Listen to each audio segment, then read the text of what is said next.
Hello everyone, welcome to my YouTube channel Math Decode.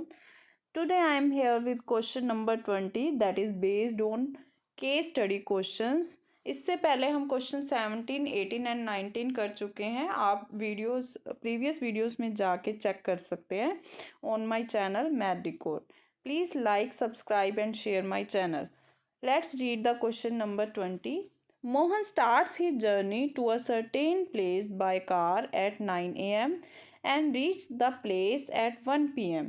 if he drives the car at a speed of 30 km per hour.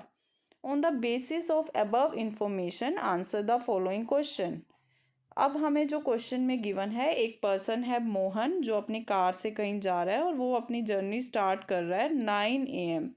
मतलब उसने 9 AM चलना start किया और कितने बजे पहुंचा 1 PM. इट्स मीन हमें स्टार्टिंग और एंडिंग टाइम गिवन है. And one more thing is given speed of the car that is 30 km/h. तो आप जब भी आपके पास कोई भी नंबर में इंफॉर्मेशन है क्वेश्चन में तो उसको अंडरलाइन कर लो कि ये मेन पॉइंट है will use to solve our question. Now first part is given the time taken by Mohan to reach his destination. मतलब उसे कितना टाइम लगा अपनी डेस्टिनेशन में पहुंचने में. तो वेरी इजी क्वेश्चन बिकॉज हमें दोनों टाइम पता है कि वो कितने बजे स्टार्ट किया था उसने चलना और कितने बजे पहुंचा था. तो आप क्या करोगे, राइट करोगे first of all 9, 9 to 10, 10 to 11, 11 to 12, 12 to 1. देखो कुछ स्टूडेंट क्या करते हैं, काउंट करना शुरू कर देते हैं 9, 10, 11, 12, 1. तो उन्हें लगता है ये 5 आवर्स हो जाएंगे. तो दिस इज़ रॉन्ग. आप क्या करोगे, इस मिस्टेक ना हो तो आप इसको पहले राइट कर लो इन इंटरवल. तो यहाँ से आप क्या काउंट कर सकते हो कि कितने आवर लगे. 9 to 10 में 1 hour, 10 to 1 again 1 hour, 11 to 12 1 hour and 12 to 1 1 hour. तो टोटल ये हमारे पास कितना हो जाएगा, total 4 hours. So what is your answer? Third part is your correct answer. B part is given. The total distance covered by him is. 4 options are given. अब हमें question में क्या गिवन है, क्वेश्चन में स्पीड गिवन है and time हमने first part में निकाला है. तो डिस्टेंस फाइंड करने का एक सिंपल सा फॉर्मूला है, you can see on the screen also. Distance is equal to speed into time. अब हम इसको d is equal to S into T form में भी शॉर्ट में राइट कर सकते हैं. देखो इन क्वेश्चंस में ना आपको सॉल्यूशन सोल्व करके दिखाने की ज़रूरत नहीं है. आप जस्ट रफ में वर्क करके आप सीधा स्ट्रेट अपना जो भी एमसीक्यू है उसको टिक करके आंसर राइट करके आ सकते हो. तो यहाँ पर मैं सिर्फ आपको समझाने के लिए लिख रही हूँ. डिस्टेंस हमें फाइंड करना है d as it is. Speed हमें गिवन थी, देखो क्वेश्चन में 30 km/h. एंड टाइम हमने फर्स्ट पार्ट में फाइंड किया था दैट इज़ 4 hours. तो what is your answer, 3 4 12 and 0 120 kilometre. So what is your answer, this is the fourth part is the right answer of B part. C part is by how much should he increase speed so that he can reach the place by 12 noon.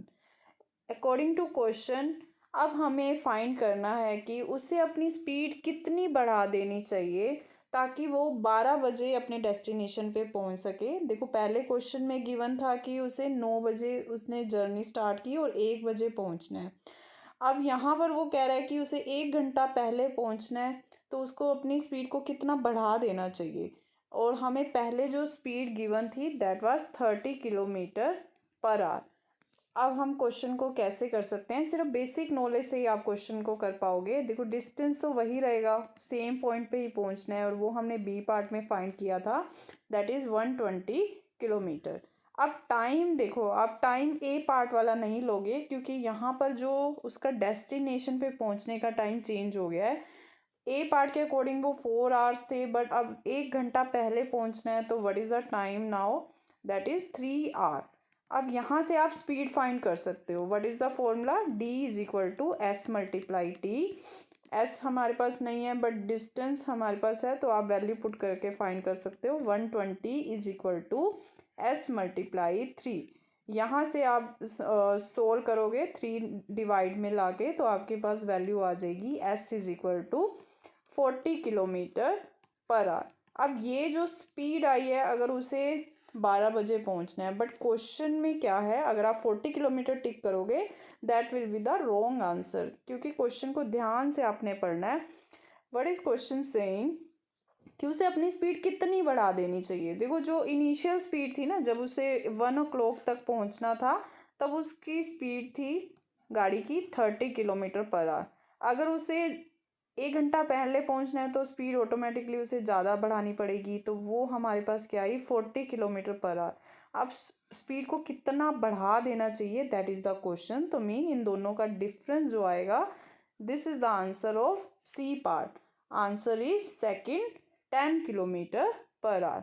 Hope you understood the answer and solution of this question. D part is given, if two quantities x and y vary inversely with each other, then x by y remains constant, x plus y remains constant, x minus y remains constant और xy remains constant। ये बिल्कुल basic formula से ही given है कि inversely given होता है तो x and y की जो मल्टीप्लिकेशन है that is equal to a constant. तो आप स्ट्रेट फोर्थ पार्ट को टिक लगाएंगे। देखो ये क्वेश्चन विदाउट एनी कैलकुलेशन आप कर सकते हो। तो आपके पास जब भी क्वेश्चन आएंगे उसमें 5 सब पार्ट्स होंगे। जो 4 सब पार्ट्स आपको अच्छे से क्लियर हो और जो जल्दी हो सकते हैं, आप उसी को ही, उन्हीं के आंसर को आप पहले राइट करोगे। Now let's do the E part. In E part, if x and y vary directly with each other and x is equal to 24, what is y when the constant of variation is 3? Now question में हमें given है एक x की value 24 है and x and y में जो direct हमारा क्या है, वेरिएशन गिवन है और कांस्टेंट की value also given that is 3। बस आपको सिंपल सा फॉर्मूला लगाना है when they are in direct proportion. तो x by y is equal to constant formula. So x is equal to 24, y हमें फाइंड करना है right as it is and constant variation की जो वैल्यू हमें गिवन है दैट इज़ 3। अब आप क्रॉस मल्टीप्लाई करके सोल्व कर सकते हो और यहाँ से आ जाएगा 24/3 इज इक्वल टू y। 3 8 जा 24। So what is the answer of this E part, that is third. Hope you understand all the questions. If you have any query, any doubts, you can comment me in the comment section. Please like, subscribe and share my channel. If you want the PDF of case study questions, DAV sample papers, question bank, then you can visit on my website www.mathdecode.com. Thanks for watching.